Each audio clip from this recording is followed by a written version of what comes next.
இனிய தமிழ் அமுது நேயர்களே, சில வினோதங்களை பார்ப்போமா? சிலவற்றிலே மறதி நமக்கு ஏற்பட்டால் அதனுடைய விளைவுகள் எப்படி இருக்கும்? அடுத்ததாக கம்யூனிகேஷன் கேப்பில் ஏற்பட்டால் என்னவாக இருக்கும் என்பதை பற்றி சில உதாரணங்களோடு பார்ப்போம். ஒரு பெரிய அதிகாரி தன் மனைவியோடு வந்திருந்தார். அவர்கள் ஒரு சினிமா பைத்தியம் என்பது எனக்கு தெரியாது. அவர்கள் கூறினார்கள், ஏதோ ஒரு நல்ல சினிமா படம் என்பதற்கு பதிலாக சாமி படம் இருந்தால் அழைத்து கொண்டு போங்கள் என்றார். நான் டவுனிலே மிக சிரமப்பட்டு எங்கே அந்த சாமி படம் ஓடுகிறதோ அந்த தெய்வ படத்திற்கு அழைத்து சென்றேன். அங்கே அழைத்து சென்றவுடன் அந்த போஸ்டரை பார்த்த அந்த தம்பதிகள் உடனடியாக என்னிடத்தில் பயங்கரமான கோபம் கொண்டனர். எனக்கு ஒன்றும் புரியவில்லை. நீங்கள் கேட்ட பிரகாரம் அந்த தெய்வ படத்திற்கான அழைத்து வந்தேன் என்று சொன்னேன். அவர் சொன்னார், இப்பொழுது வெளியான விக்ரம் நடித்த சாமி படம் பார்க்க வந்தோம், நீங்கள் மாற்றி இடத்தை கூட்டி வந்து விட்டீர்கள் என்று சொன்னார். அப்பொழுதுதான் இந்த சாமி படத்திற்கு போகிறோம் என்று சொன்னதனுடைய அர்த்தம் புரிந்தது. மேலும் அவர்கள் சென்று என் மேலதிகாரியிடம் அவர்கள் கம்ப்ளைண்ட் செய்து விட்டார்கள். அவர்கள் செய்ததற்கு பின்னாலே நான் அவர்களிடத்தில் சொன்னேன், இது ஒரு கம்யூனிகேஷன் கேப் என்று சொல்வார்கள். அதுபோல் இது இந்த துறையில் ஏற்பட்ட சிறு தவறான புரிதல் என்பதை மேலதிகாரிக்கு எடுத்து சொன்னேன். நான் வயதான காலத்தில் இப்படியெல்லாம் லேட்டஸ்ட் படம் பார்ப்பதற்கு அவர்கள் செல்வார்கள் என்று எண்ணவில்லை என்று தெளிவுபடுத்தினேன். இவ்வாறு இந்த கம்யூனிகேஷன் கேப் என்று சொன்னாலே தகவல் பரிமாற்றத்தில் ஏற்படுகிற புரிதல் இல்லாமல் போவதான சூழ்நிலை. அதே மாதிரி இன்னொன்று மறதி என்று சொன்னால் நாம் என்ன வேண்டும் சொல்ல வேண்டும் என்று சொன்னால், அதாவது என்னுடைய சக நண்பர் ஒருவர் என்ன செய்தார் என்றால், அவர் புறப்பட்டு சென்று ரயில்வே ஸ்டேஷனில் சென்று போய் பார்த்தால் இவர் போக வேண்டிய ட்ரெயின் முதல் நாளிலேயே சென்று விட்டது. இவர் இந்த 12 மணிக்கு மேலே போனால் அது என்ன என்பதை புரிந்து கொள்ளாமல் அந்த அந்த அந்த தினத்திலே இருக்கக்கூடியவர் அவருடைய ட்ரெயின் சென்று விட்டதனாலே நல்ல வேளை டிடிஆர் வந்து பார்த்து, நீங்கள் நேற்று வர வேண்டிய ட்ரெயினுக்கு பதிலாக இன்று வந்திருக்கிறீர்கள், தவறாவதற்கு முதல்ல இறங்கல், ட்ரெயின் புறப்படுவதற்கு முன்னால் இறங்கல் என்று சொன்னதனாலே தப்பித்தார். அதே மாதிரி அதே நண்பர் என்ன செய்தார் என்றால், வீட்டுக்குள்ளாகவே சாவியை வைத்துவிட்டு வெளியே வந்து எல்லாத்தையும் பூட்டிவிட்டார். அது தானாகவே பூட்டி கொடுக்கிற ஒரு கதவு. அது போனதற்கு பின்னாலே இவர் கதவை திறக்க முடியவில்லை. திறக்க முடியாமல் இருந்த காரணத்தினாலே இந்த சாவி எப்படி இருப்பது என்று தெரியாமல் இருக்கும் பொழுது அங்கே வந்து அவருடைய உதவியாளர் அந்த செவுத்தின் மேலே ஏறி உள்ளே அறைக்குள் குதித்து சென்று அந்த சாவி எடுத்து வந்தார்கள். அப்படிதான் தெரிந்தது இது இவருடைய தவறினாலே மறதியினாலே வந்த வினை என்று தெரிந்தது. அதே போல் ஒருவர் ட்ரெயினில் ஏறி உட்கார்ந்தார். ஏறி உட்கார்ந்த சமயத்தில் அவர் ரொம்ப அதாவது சந்தேக பிராணிகளுக்கெல்லாம் சில சமயத்தில் பனிஷ்மெண்ட் கொடுப்பது போல் இறைவன் நடந்து கொள்வார் என்று சொல்வார்கள்.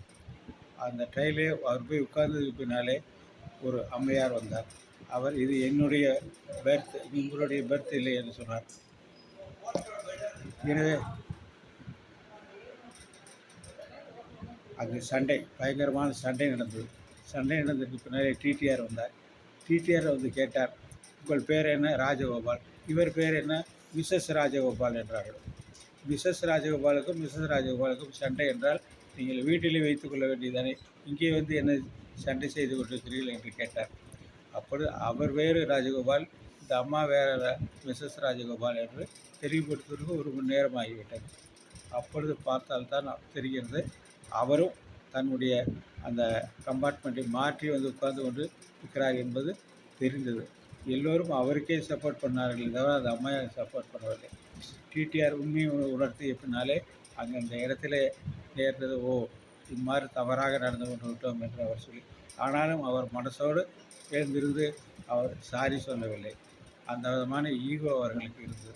இந்த மாதிரி ஈகோ பிடித்த ஆட்கள்லாம் நிறைய தவறு செய்வார்கள். அந்த தவறினாலே அவர்களுக்குத்தான் தீமை உண்டாகும் என்பதை அவர் புரிந்துவில்லை. அதே மாதிரி கம்யூனிகேஷன் எப்படி இன்னொன்று உண்டு.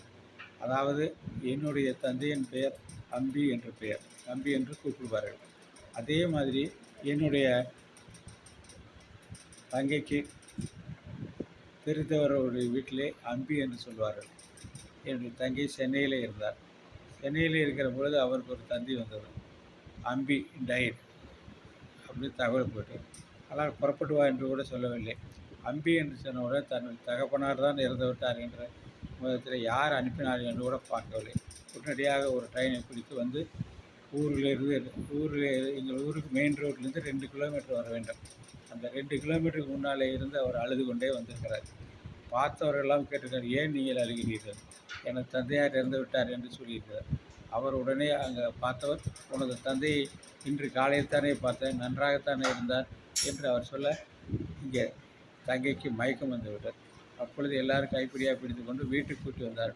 வீட்டுக்கு கூட்டி வந்து டாக்டர் வந்து பார்த்து ஒரு ஷாக் ஏற்பட்டு வேறு ஒன்றும் இல்லை என்கிறார். அப்பொழுது எங்கள் தந்தையார் சொன்னார்கள், எதுவாக இருந்தாலும் ஒரு முறை திருப்பி கேள், இதுதான் கம்யூனிகேஷன் முக்கியம். நீ ஊருக்கு ஒரு ஃபோன் எடுத்து, இப்போ தான் ஃபோன் வசதி இருக்கிறது, செல் வசதி இருக்கிறது, ஃபோன் எடுத்து இப்படி நடந்ததா என்று ஒரு தடவை வெரிஃபை பண்ணியிருந்தால் இந்த விதமான பிரச்சனை வந்திருக்காது என்று எங்கள் தங்கைக்கு அறிவுறுத்தினார். எனவே வெறும் மொட்டையாக அதை பார்த்துவிட்டு ஒவ்வொருத்தரும் இப்படி செய்கிற காரியங்கள் எல்லாம் துன்பத்தைத்தான் விளைவிக்கும். எனவே தெரிந்து கொள்ள வேண்டியது என்னவென்றால், இம்மாதிரியான கம்யூனிகேஷன் கேப்லாம் ஒரு தடவைக்கு 2 தடவை பேசினால் அதனுடைய உண்மை விளங்கும். எனவே இந்த விதமான காரியங்களெல்லாம் சற்று சிந்தித்து செயல்பட்டால் இந்த விதமான துன்பங்கள் வராது என்பதை பார்த்து வருகிறோம்.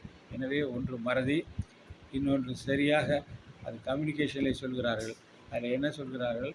ஒன்று அது எழுதி பக்கத்தில் இருந்தால் எழுதி வாங்குங்கள், இல்லை என்று சொன்னால் அடுத்து திருப்பி கேளுங்கள், யார் எவர் என்று திருப்பி கேளுங்கள் என்று சொல்கிறார்கள். எனவே கம்யூனிகேஷன் கேட்பனாலே நிறைய பேருக்கு பல துன்பங்கள் இருந்திருக்கின்றன, பல எதிர்விளைவுகள் தோன்றியிருக்கின்றன. எனவே அனைவரும் செய்ய வேண்டிய காரியம், எந்த கம்யூனிகேஷன் செய்வதாக இருந்தாலும் அதை ஒரு இடத்துக்கு 2 தடவை திருப்பி கேட்டு தெரிந்து கொள்ளுங்கள் என்பதுதான். எனவே இப்படிப்பட்ட நல்ல ஒரு நிறைய நாமெல்லாம் கற்றுக்கொள்ள வேண்டிய விஷயங்கள்லாம் நம்முடைய எக்ஸ்பீரியன்ஸில் தெரிய வருகிறது என்பதை உணர்ந்து கொண்டு எல்லோரும் ஒருவருக்கு ஒருவர் நல்ல முறையில் கேட்டு தெரிந்து அதை வெரிஃபிகேஷன் பண்ணிக்கொண்டு செயல்படுமாறு அன்புடன் கேட்டுக்கொள்கிறோம். நன்றி, வணக்கம்.